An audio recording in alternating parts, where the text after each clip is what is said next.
I was in a terrible accident and rushed to the hospital unconscious. The doctors called my wife and parents, but they said, we can't.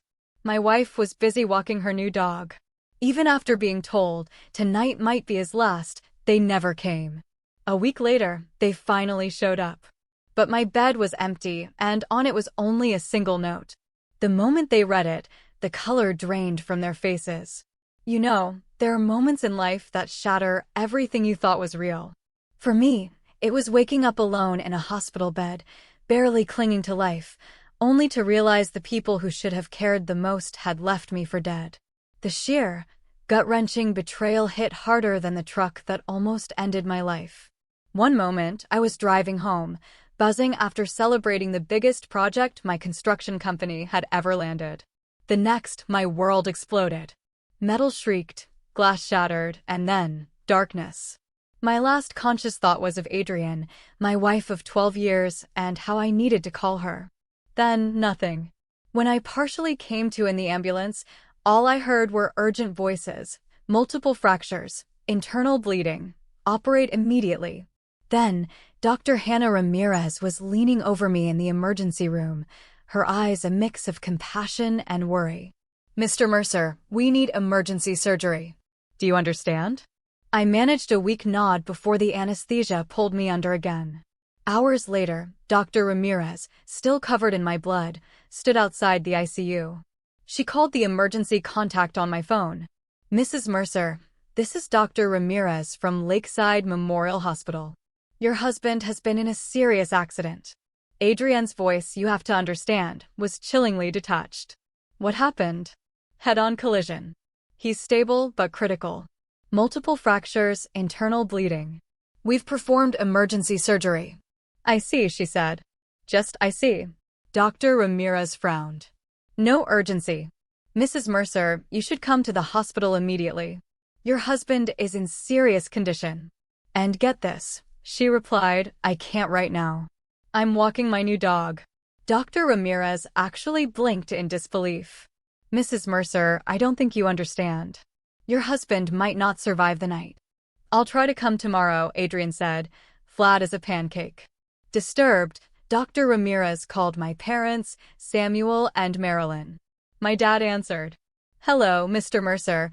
This is Dr. Ramirez from Lakeside Memorial. I'm calling about your son, Russell. What's happened? He asked. He's been in a serious accident. Critical, but stable. We've performed emergency surgery. Oh my, he whispered, then I heard muffled voices, like he was talking to someone else. It's Russell. Accident. Hospital. He came back on the line. We're rather tied up at the moment. Did you call Adrienne? Yes, but she said she couldn't come. Well, if she's not going then. His voice just trailed off. Dr. Ramirez, a professional doctor for 15 years, barely contained her shock. Mr. Mercer, tonight might be his last. I strongly urge you to reconsider. We'll try to visit when we can, he said, and then, he hung up. She just stared at her phone, utterly stunned. In 15 years of medicine, she'd never seen such coldness from a family. Can you believe that? Back in the ICU, I drifted in and out for 3 days. On the 4th, my eyes finally opened fully. Where am I? I rasped, my throat raw.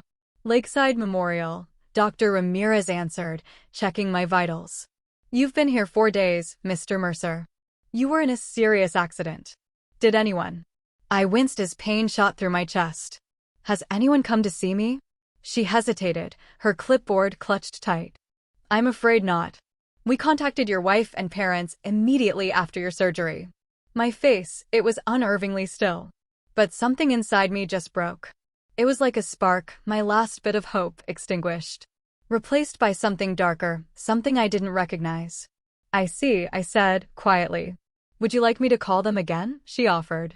No, I replied. My voice was calm, but it had a new edge that made Dr. Ramirez shiver. Instead, I'd like to speak with a lawyer. By the 6th day, I could sit upright. I'd spent hours with Olivia Blackwell, a sharp-eyed attorney who listened intently, taking detailed notes, and left with a grim nod of understanding. That evening, I asked for a pad of paper and a pen. When Dr. Ramirez brought them, she found me looking out the window, my profile carved in stone. "Thank you, doctor, for everything," I said, not turning. "I'm just sorry they haven't come," she replied. "I'm not," I said, my voice distant. "Not anymore." That night, I wrote.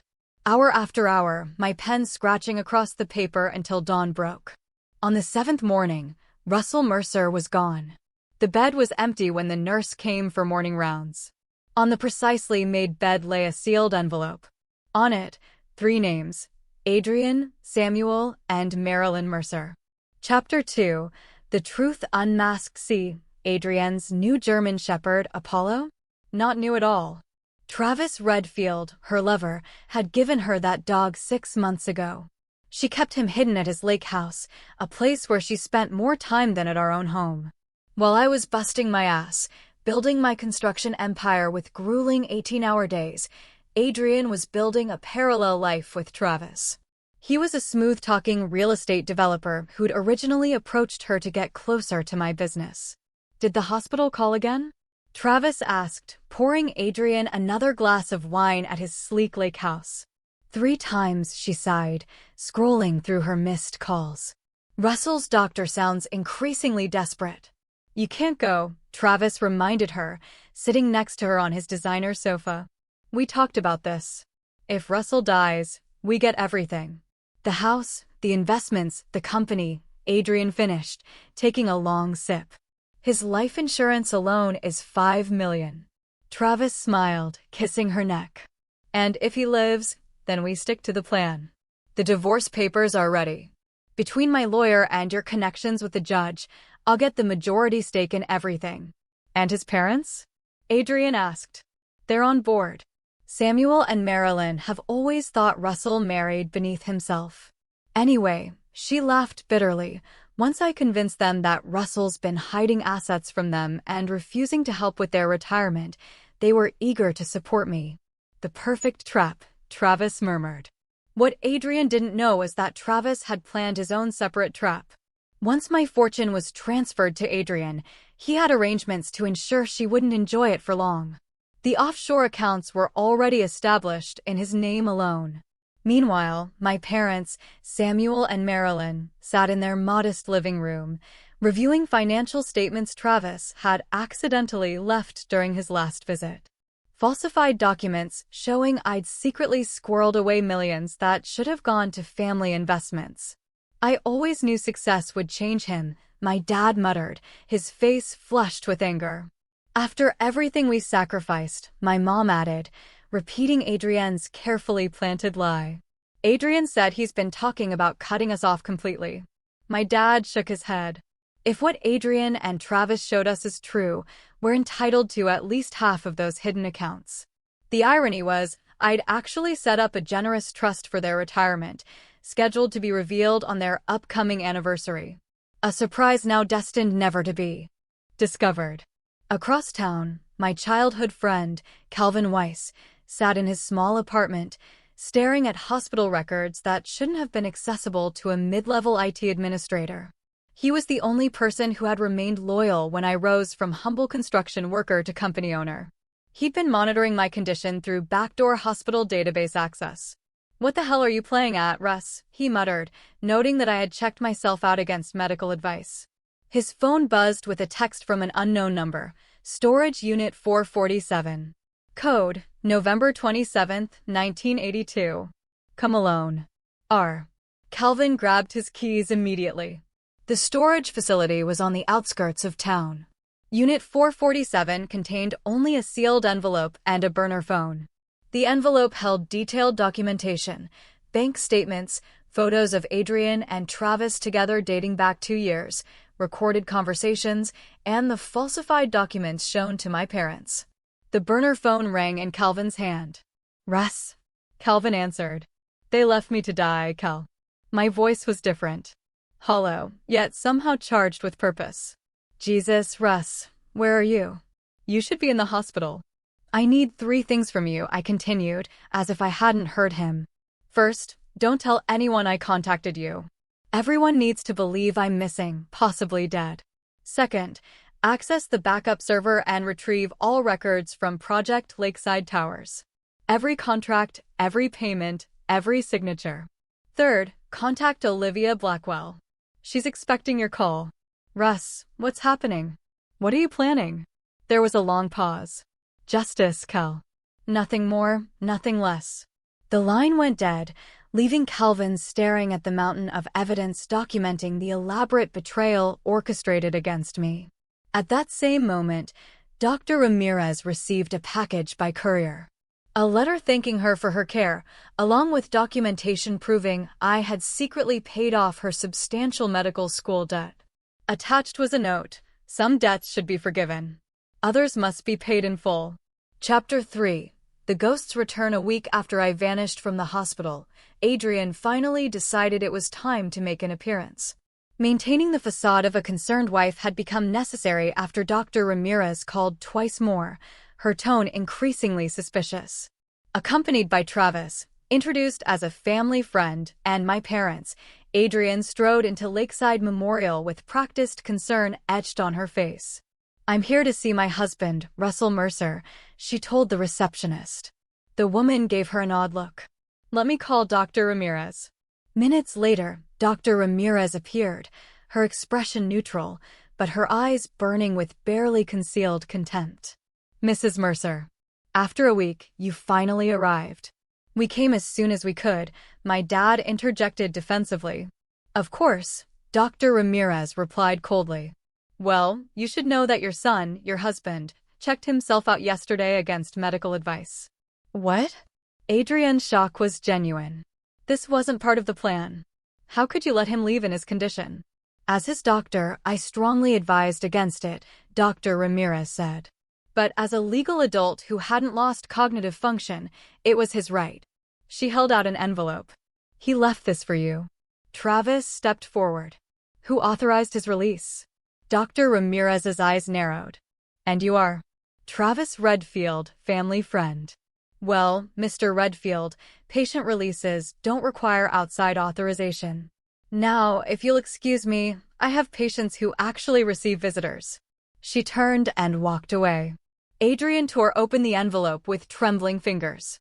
Inside was a single sheet of paper with 3 lines of text. "I know everything. I forgive nothing. I'm coming for what's mine." The color drained from her face. "What is it?" my dad demanded, snatching the note. His face paled as he read it, then passed it to Travis. Travis crumpled the paper in his fist. "This changes nothing. He's injured, disoriented, probably making empty threats from some motel." "He knows," Adrian whispered. "Knows what?" Travis hissed, glancing around to ensure no one was listening. Before she could answer, a hospital security guard approached. "Mrs. Mercer, Detective Morales would like to speak with you." In a small conference room, Detective Victor Morales sat reviewing a file. His weathered face gave nothing away as they entered. "Thank you for coming in," he said, not bothering to stand.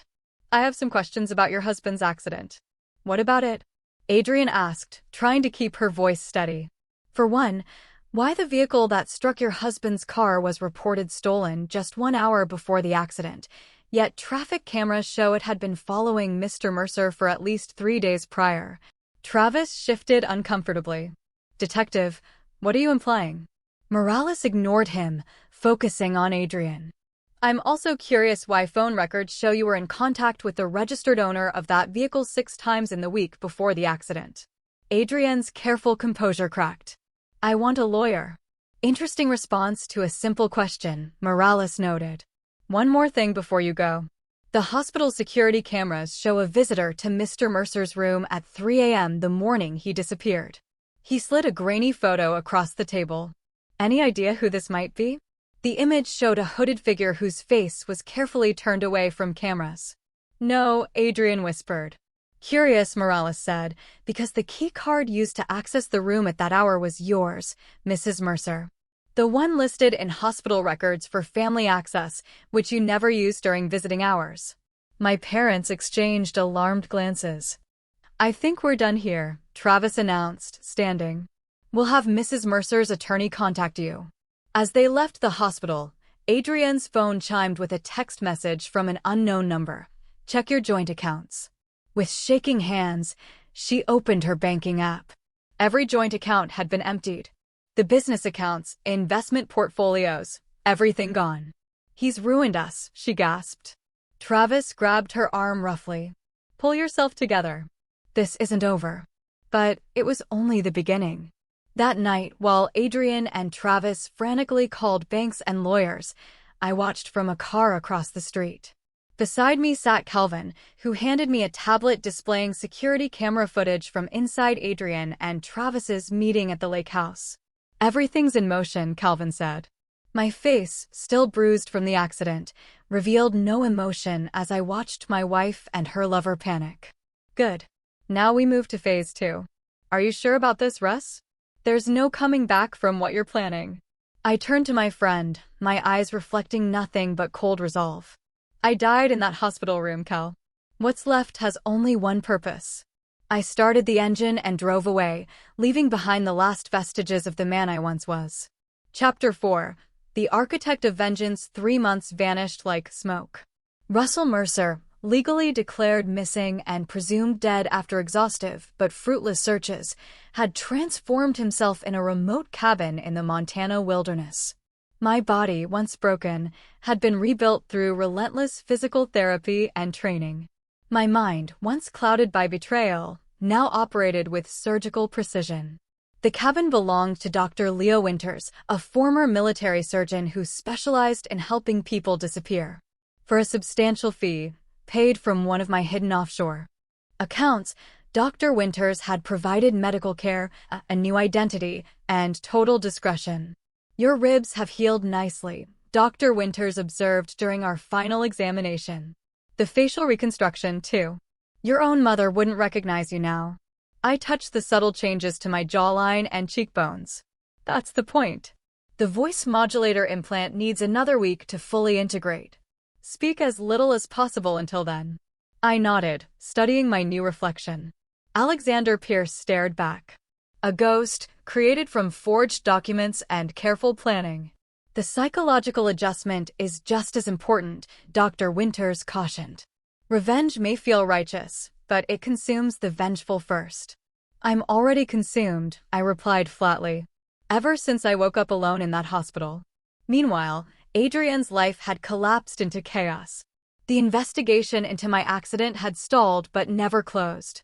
Detective Morales made weekly calls, always with just one more question, each one digging deeper into her relationship with Travis.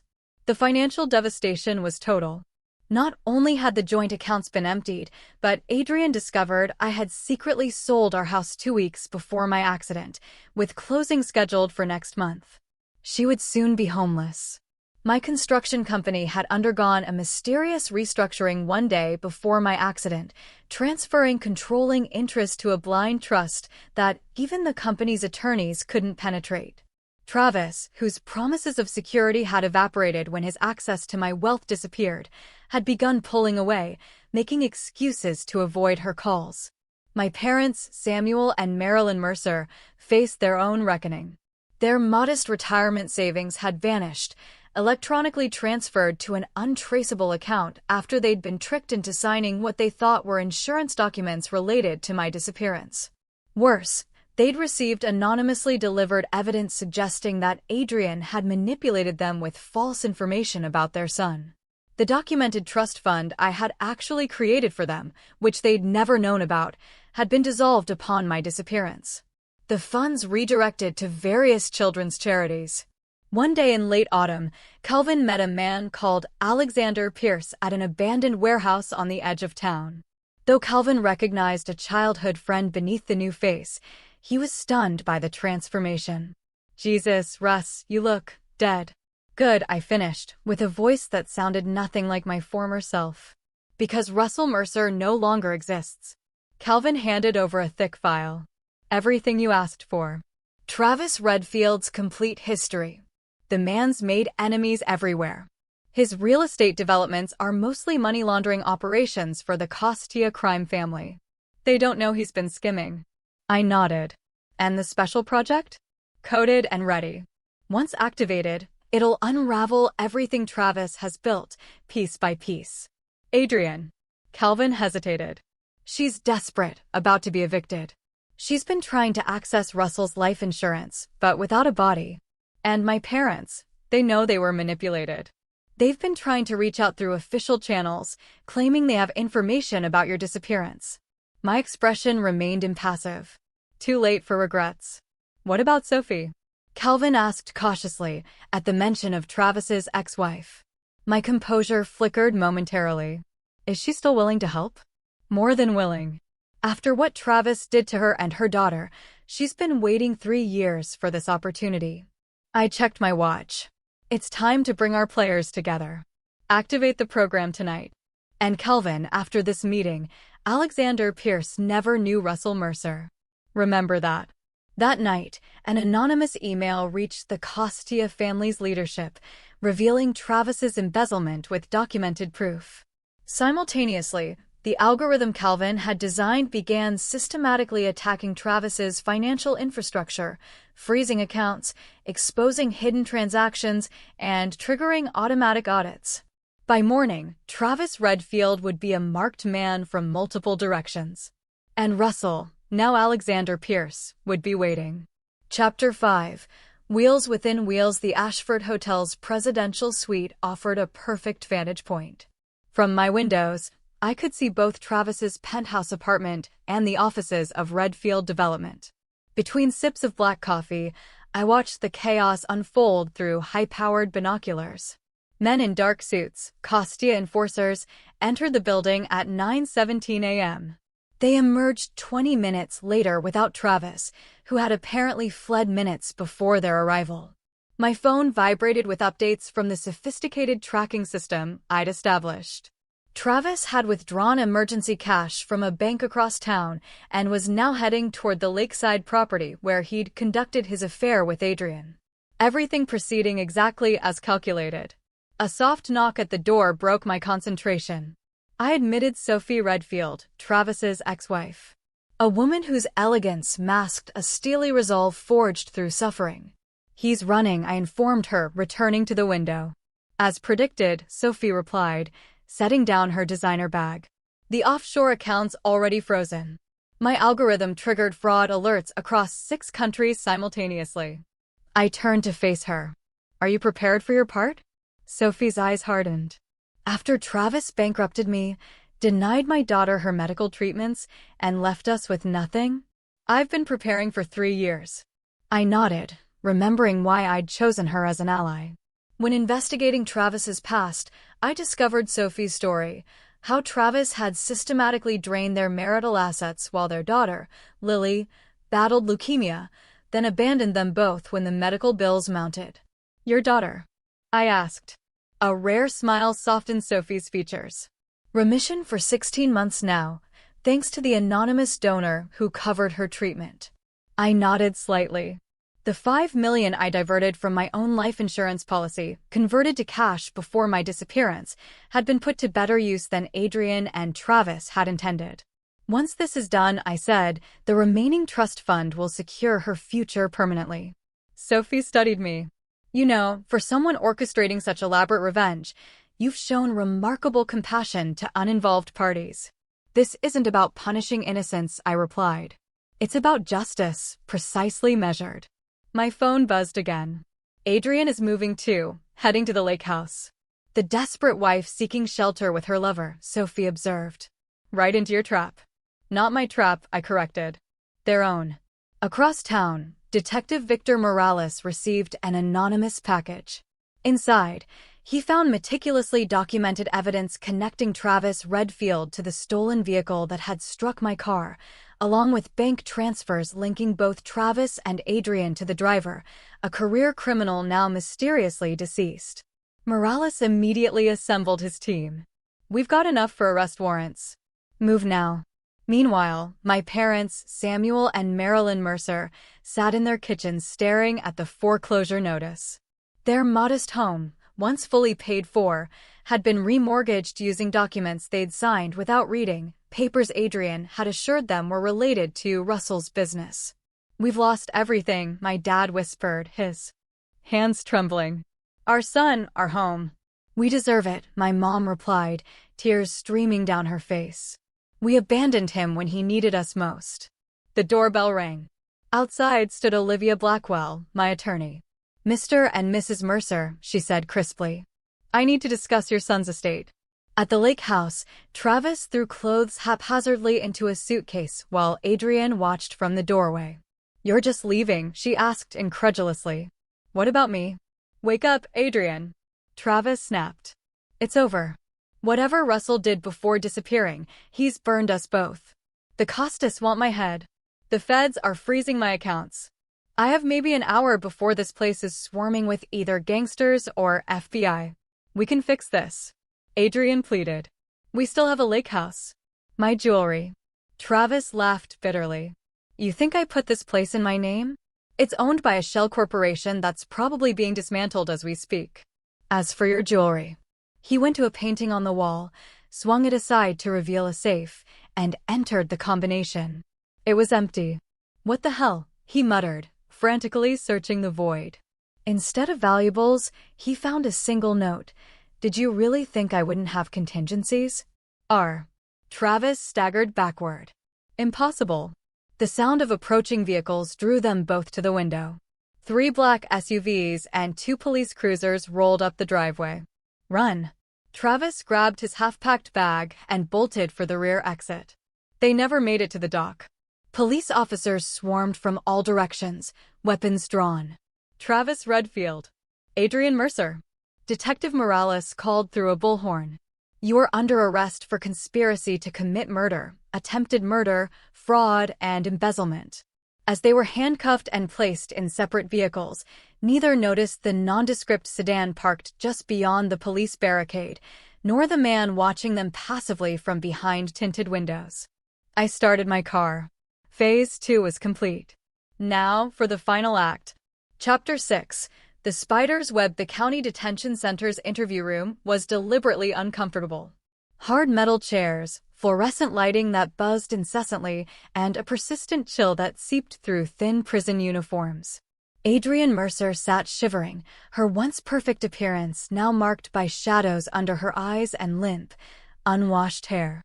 3 days in custody had stripped away her polished veneer. The door opened to admit a man she'd never seen before, tall, with angular features and eyes that seemed somehow familiar despite their steel-gray color. "Mrs. Mercer, Alexander Pierce, Special Financial Investigator." My voice had an unusual timbre, almost mechanical in its precision. "I have some questions about your husband's assets." Adrienne straightened. "Have they found Russell?" "No," I replied, arranging documents on the table. "But we've uncovered interesting financial movements preceding his disappearance." "I don't know anything about Russell's finances," she lied. "He handled everything." I smiled thinly. "Yet phone records show you had 17 calls with Maxwell United Bank in the week before your husband's accident, specifically with their department handling overseas transfers." Adrienne's composure slipped. "I want my lawyer present." Of course, I nodded, gathering my papers. "But you should know Travis Redfield is cooperating fully. His statement paints you as the architect of everything, including the attempt on your husband's life." "He's lying." Adrienne slammed her palms on the table. "It was his idea from the start." I paused at the door. "I'll note your willingness to discuss Mr. Redfield's involvement. We'll continue this conversation with your attorney present." In an identical room down the hall, Travis Redfield was equally disheveled but considerably more calculating. When I entered, Travis immediately assessed me as someone who might be manipulated. "Mr. Pierce, thank God. I've been trying to explain. I'm a victim in all this." I sat down, my movements deliberate.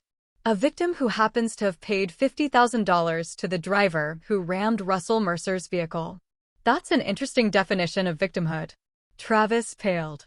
"That money was extortion. Adrienne's brother threatened to expose our relationship if I didn't pay him." "Adrienne doesn't have a brother, Mr. Redfield." Travis's calculated facade crumbled.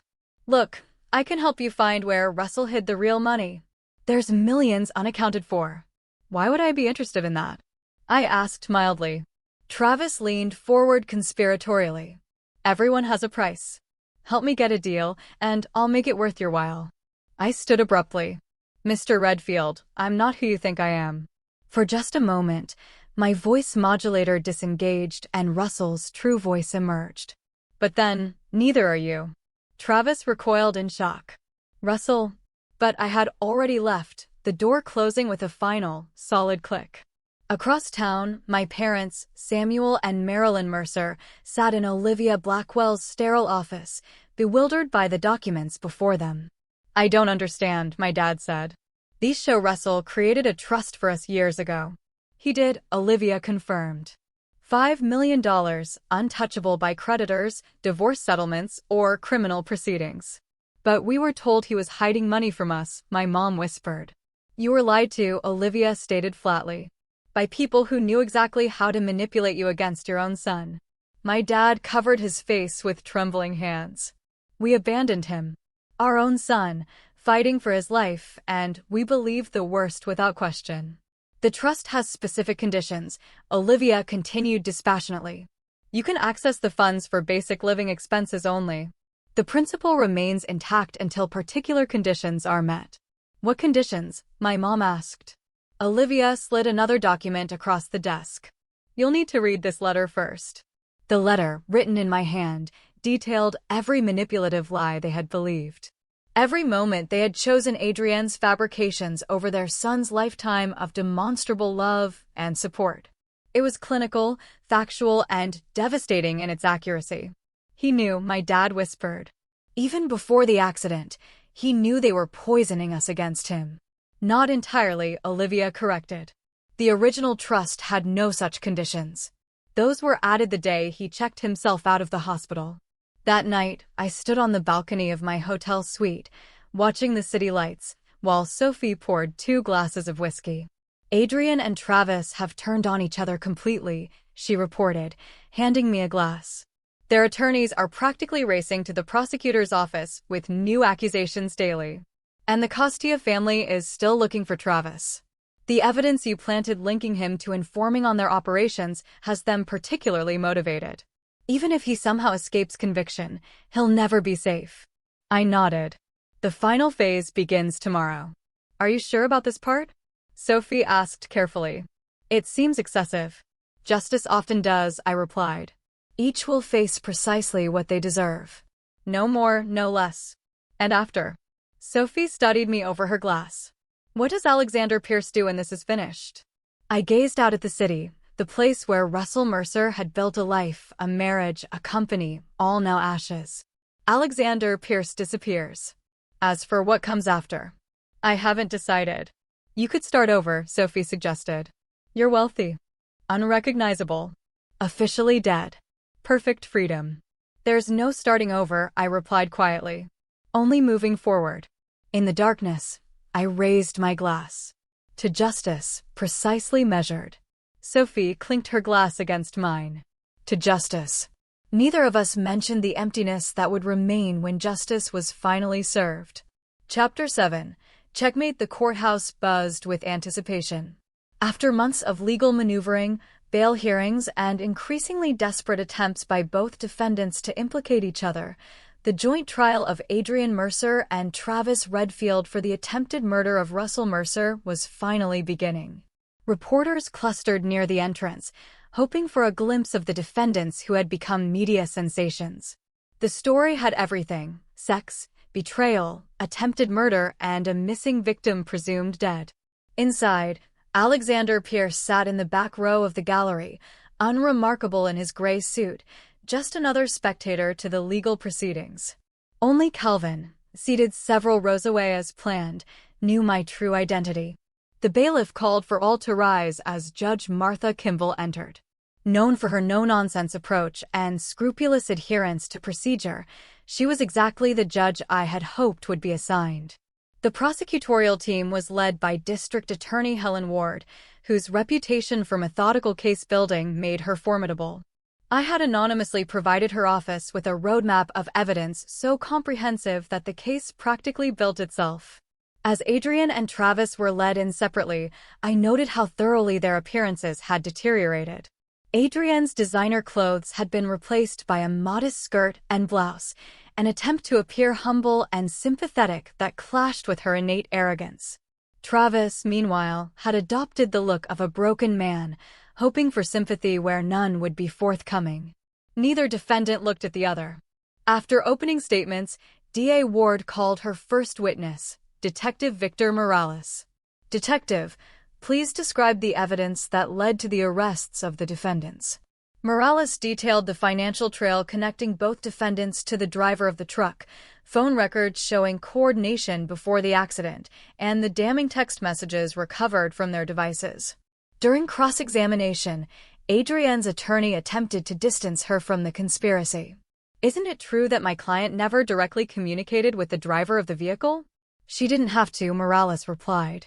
Mr. Redfield served as the intermediary, but Mrs. Mercer's phone records show she was the one who researched Russell Mercer's route that day, traffic patterns, and even the specific intersection where the collision occurred. Travis's attorney tried a different approach. "Detective, isn't it possible that someone else orchestrated these events to frame my client?" "We follow the money, sir," Morales replied flatly. "Unless your client is claiming someone forced him to withdraw $50,000 in cash, hand it to the now-deceased driver, and then send a text saying it's done immediately after the collision. No, there's no plausible alternative explanation." By day's end, I observed the jury's expressions. They were already convinced of guilt, and the trial had barely begun. Outside the courthouse, my parents, Samuel and Marilyn Mercer, faced a barrage of reporters' questions. They attended despite not being called as witnesses, dressed in somber clothes that spoke of mourning. "We trusted the wrong people," my dad stated, his voice breaking. "We failed our son in the worst possible way. We just pray that wherever Russell is, if he's still alive, he can find it in his heart to understand our terrible mistake." My mom added, tears streaming down her face. I watched from my car unmoved. Their remorse changed nothing. That evening, a package was delivered to Adrienne's attorney, an unmarked envelope containing photographs of Adrienne meeting with known members of the Costia family months before my accident, along with bank statements showing payments that aligned perfectly with the timeline of the conspiracy. Simultaneously, Travis's attorney received similar documentation, showing his client had been embezzling from the Costia family's legitimate businesses for years, information that would certainly reach the crime family through the attorney's known connections. The message was clear: neither defendant would escape justice, either through legal channels or otherwise. Back in my hotel suite, I reviewed the next day's evidence with Sophie. DA Ward will introduce the life insurance policy tomorrow, Sophie noted, scanning the court schedule. $5 million, with a double indemnity clause for accidental death. $10 million reasons for murder. Plus control of the company and assets worth another $30 million, I observed. "Speaking of which," Sophie said, handing me a tablet, "the restructuring is complete. Mercer Construction now officially belongs to the Employee Ownership Trust. 300 employees now have guaranteed jobs and profit sharing for life." I nodded with satisfaction. My company, built from nothing with my own hands and determination, would survive me, benefiting those who had actually contributed to its success. And my parents' situation? As instructed, they've been informed that they'll lose the house, but can relocate to the managed senior living facility, with expenses covered by the trust. They'll be comfortable but never wealthy. Their monthly allowance will require community service hours to maintain. "Perfect," I said. "Justice, precisely measured." "There's something else," Sophie added hesitantly. "Dr. Ramirez has been looking for you. Or rather, for Russell Mercer. She's convinced you're alive." My expression didn't change. "She has good instincts. Should we be concerned?" "No. After tomorrow, it won't matter who knows the truth." Sophie studied me carefully. "You're planning something beyond what we've discussed." I merely smiled. "Get some rest, Sophie. Tomorrow will be eventful." That night, alone in my suite, I opened a small box containing a simple gold wedding band, my own, removed at the hospital and recovered by Calvin. I turned it in my fingers, remembering a different life, different dreams. Then I closed the box and set it aside. Tomorrow would bring an end to Russell Mercer's story, one way or another. Chapter 8. The dead man's hand. The courtroom fell absolutely silent as the prosecution called its surprise witness on the third day of trial. The state calls Alexander Pierce. I walked confidently to the witness stand, feeling Adrian and Travis's confused stares. Neither had connected me to their ongoing destruction. After being sworn in, DA Ward began her questioning. Mr. Pierce, please state your occupation. I'm a forensic financial investigator, specializing in complex fraud schemes. And were you hired to investigate matters related to Russell Mercer's finances? Yes. By Olivia Blackwell, Mr. Mercer's attorney, shortly after his disappearance. What did your investigation reveal? I detailed the elaborate financial maneuvers that had occurred in the months before my accident. Careful to speak of myself in the third person, Mr. Mercer had apparently discovered the conspiracy against him approximately 3 months before the attempt on his life. He began systematically protecting his assets, creating employee trusts and documenting the betrayal. Objection. Adrienne's attorney shouted. Speculation as to what Mr. Mercer knew or didn't know. Sustained, Judge Kimball ruled. The witness will restrict testimony to financial movements, not presumed motives. DA Ward adjusted seamlessly. Mr. Pierce, did you find evidence of financial transactions between the defendants and other parties relevant to this case? Yes, I replied. Mrs. Mercer conducted multiple meetings with insurance representatives to verify the double indemnity clause would pay out for a vehicular accident. Mr. Redfield made cash withdrawals totaling exactly the amount paid to the driver of the truck. Additionally, both defendants began liquidating Mr. Mercer's assets even before the accident occurred. I continued, methodically outlining the conspiracy, watching the jury's expressions harden with each revelation.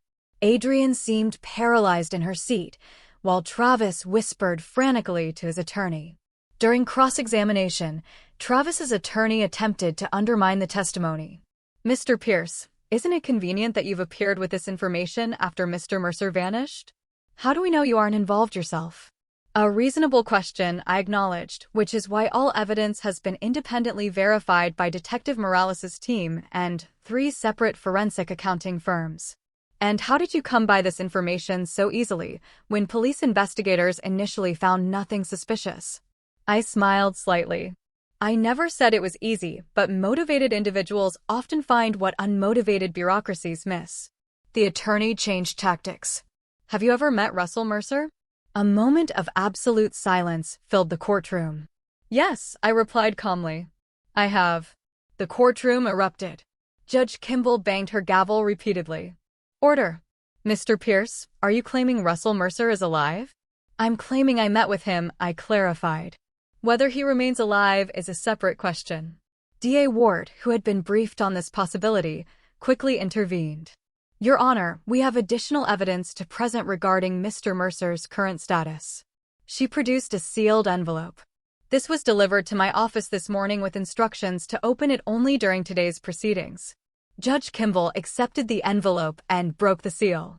Her expression remained professional, but her eyes widened slightly as she reviewed the contents. Counselors approached the bench. After a heated sidebar discussion, Judge Kimball addressed the courtroom. We'll take a 30-minute recess. Bailiff, secure the defendants and clear the courtroom. As I walked out, I caught Dr. Ramirez's gaze from the gallery. She studied me intently, a flash of recognition crossing her face before she nodded almost imperceptibly. During the recess, my parents, Samuel and Marilyn Mercer, were escorted to a private conference room where Olivia Blackwell waited. What's happening? My dad demanded. Your son left specific instructions, Olivia explained, for various scenarios. One of them is unfolding now. Russell is alive, isn't he? My mom whispered. Olivia's expression gave nothing away. In the next hour, everything will be resolved. How that resolution affects you depends entirely on Russell's final decision. When court resumed, the tension was palpable. Judge Kimball addressed the packed courtroom. Based on evidence just presented to this court, I'm calling a witness not on the original list. The court calls Russell Mercer. The gallery erupted again as the rear doors opened. Not Alexander Pierce, but Russell Mercer, walked down the center aisle. Adrian clutched the defense table, her face ashen. Travis looked as though he might vomit. I had reversed the subtle facial modifications, removed the voice modulator, and dressed in the exact suit I'd worn the day of my accident. The effect was deliberately theatrical, a dead man walking. After being sworn in, I faced the stunned courtroom. "Yes, Your Honor, I am Russell Mercer." "Mr. Mercer," Judge Kimball said carefully, "can you explain your apparent death and disappearance?" When I woke in a hospital after the attempt on my life, I discovered my wife, her lover, and my parents had all abandoned me to die. Upon investigation, I uncovered their conspiracy against me. Rather than confront them directly, I chose to disappear and allow justice to unfold naturally. And Alexander Pierce? A necessary disguise to complete my investigation safely. DA Ward, recovering her composure, approached the witness stand. "Mr. Mercer, are you prepared to testify regarding the conspiracy against your life?" "I am." For the next 2 hours, I methodically detailed every aspect of the plot. Dates, times, recorded conversations, bank transfers, meetings, all documented with evidence already entered into the record. Throughout my testimony, I never once looked at Adrian, Travis, or my parents. They were simply facts in my narrative, objects rather than people. When Travis's attorney began his cross-examination, his approach was desperate. "Mr. Mercer, isn't this elaborate disappearance and reappearance simply a publicity stunt to destroy my client's reputation?" "Mr. Redfield destroyed his own reputation when he conspired to murder me," I replied evenly. "I merely ensured the truth would be discovered." "But you deceived the court by testifying as Alexander Pierce." "I testified truthfully in both identities. The name changed. The facts did not." Adrian's attorney attempted a different strategy. "Mr. Mercer, isn't it true that you were emotionally abusive to my client, leading her to seek comfort elsewhere?" For the first time, I turned to look directly at Adrian. "Is that your defense?" "That I deserve to be murdered because I worked long hours building a company that provided your luxury lifestyle." Adrian couldn't meet my gaze. By day's end, both defense teams were in shambles. The jury would clearly convict on all counts. As court adjourned, I was escorted out under heavy security. In the hallway, I finally came face to face with my parents. "Russell," my father began, tears streaming down his face. "Son, we don't." "You've received the terms of the trust," I interrupted, my voice devoid of emotion. "That's all you'll ever get from me." "We know we don't deserve forgiveness," my mother whispered. "But please." "You're right," I cut her off. "You don't deserve forgiveness. When I was fighting for my life, you chose to believe the worst of me based on nothing but the word of a woman you barely knew. There's nothing left to discuss." I walked past them without another glance, leaving them sobbing in the hallway. Outside, Dr. Ramirez waited by my car. "I knew it was you," she said quietly. "Your eyes, they didn't change." I nodded. "Thank you for trying to get them to come." It revealed who they truly were. "What happens now?" she asked. "Justice," I replied. "Then I disappear again. Permanently, this time." Dr. Ramirez studied me carefully. "The man I treated wouldn't throw away his life for revenge." "That man died in your hospital," I said. "What remains is only his purpose." I got into my car and drove away, leaving the doctor standing alone on the courthouse steps. Chapter 9. Ashes and Legacy. The verdicts were unanimous and delivered without recommendation for mercy. Adrian Mercer and Travis Redfield, guilty on all counts, including conspiracy to commit murder, attempted murder, fraud, and embezzlement. The sentence: 25 years to life for each defendant, with no possibility of parole for 20 years. I observed from the gallery as they were led away in handcuffs.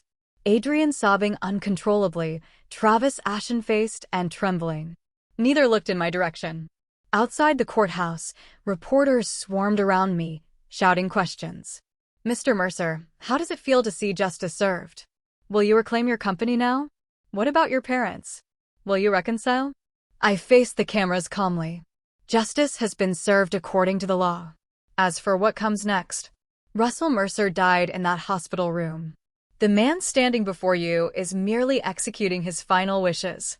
With those cryptic words, I pushed through the crowd to where Calvin waited with the car. "It's done," Calvin said as we drove away. "Almost," I corrected. One final piece remains. That evening, a private gathering took place at Mercer Construction headquarters. 300 employees filled the main floor, anxiety evident on their faces. Rumors of the company's fate had spread following the trial's conclusion. I stood on a small platform facing the people who had helped build my success. "You've all heard the verdict," I began. "What you haven't heard is what happens to this company, to your jobs and futures." I gestured to Olivia, who distributed documents to department heads. Effective immediately, Mercer Construction becomes Mercer Employee Trust.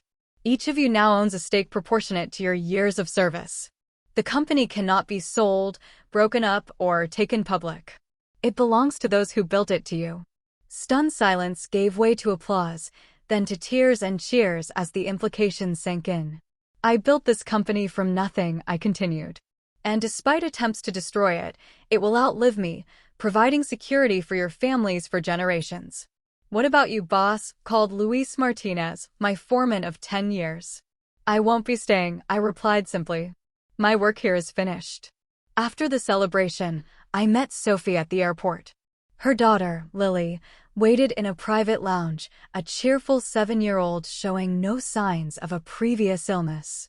"The trust is established," I confirmed. "Her medical care is guaranteed for life, and her education fully funded." Sophie squeezed my hand. "You've given us our lives back. What will you do now?" I gazed out at the darkening sky. "Disappear." Alexander Pierce has a new identity and passport waiting in Geneva. "That sounds lonely," Sophie observed. "It's what's left," I replied. They said their goodbyes, and I watched as Sophie and Lily boarded their flight to a new life in California. Later that night, I returned to my hotel suite for the final time. On the desk lay the last element of my plan, a sealed letter addressed to Dr. Ramirez, along with documentation transferring a substantial donation to the hospital's trauma center. The letter was simple. "Dr. Ramirez, you once said the man you treated wouldn't throw away his life for revenge. You were right. Revenge was never the goal. Justice was. Now that justice is served, Russell Mercer can truly rest. What rises from those ashes is for me alone to determine. Perhaps someday, in a different place, a better man might emerge. Thank you for being the only one who cared whether I lived or died. That mattered more than you'll ever know." I sealed the envelope and placed it in the hotel's overnight mail. At dawn, I boarded a private flight using my Alexander Pierce passport. By the time the sun set, I had already crossed an ocean, leaving behind the ashes of my former life. 6 months later, a man calling himself Richard Miller opened a small architectural consulting firm in a coastal Portuguese town. He lived simply, worked diligently, and kept to himself. Local residents noted his generosity to children's causes and medical charities, but respected his privacy if he sometimes stood on his balcony at night, staring at the ocean with eyes that reflected old pain and new purpose. No one was close enough to notice. Russell Mercer had kept his vow. He had forgiven nothing and no one who had betrayed him. Justice had been precisely measured and delivered without mercy. But perhaps, in time, Richard Miller might learn something Russell Mercer never could: how to build a life focused on creation rather than retribution, on the future rather than the past. That, however, would be a different story.